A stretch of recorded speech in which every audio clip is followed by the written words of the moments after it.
সরকারি চাকরিতে স্থির বেতনে নিয়োগের উপর হাইকোর্টের নিষেধাজ্ঞার জেরে চরম আর্থিক সংকটে পড়েছে রাজ্য সরকার। আদালতের নির্দেশ অনুযায়ী আর নিয়োগ করা যাবে না স্থির বেতনে, নিয়োগ করতে হবে নিয়মিত বেতনক্রমে।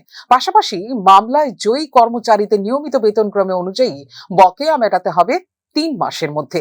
নির্ধারিত সময়ের মধ্যে বকেয়া না দিলে 9% হারে সুদ গুনতে হবে বলেও নির্দেশ দিয়েছে আদালত। প্রাথমিকভাবে মামলায় অল্প কয়েকজন জয়ী হলেও এই রায় কার্যকর হলে রাজ্যের হাজার হাজার স্থির বেতনের কর্মচারীকেও নিয়মিত বেতনক্রমে এনে বিপুল অঙ্কের বকেয়া পরিশোধ করতে হবে। অর্থ দপ্তরের প্রাথমিক হিসেবে এতে প্রতি বছর রাজ্য সরকারের ওপর পড়তে পারে কয়েক হাজার কোটি টাকার অতিরিক্ত আর্থিক বোঝা। কিন্তু বর্তমানে সরকারি কোষাগারে এত বিপুল অর্থের সংস্থান নেই বললেই জানা গেছে রাজ্য সচিবালয় সূত্রে।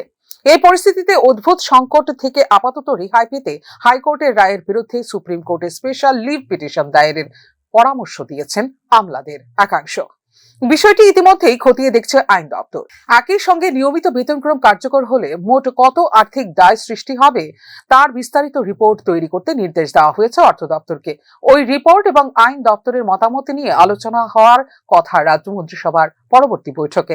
সেখানে নিয়োগ প্রক্রিয়া আপাতত স্থগিত রাখা হবে কিনা সে বিষয়ে হতে পারে সিদ্ধান্ত।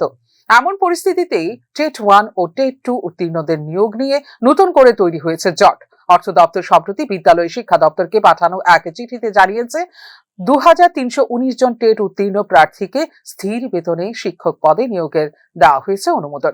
কিন্তু হাইকোর্টের রায়ের পর এই অনুমোদন পত্র নিয়ে কার্যত কিংকর্তব্য বিমূঢ় বিদ্যালয় শিক্ষা দপ্তর।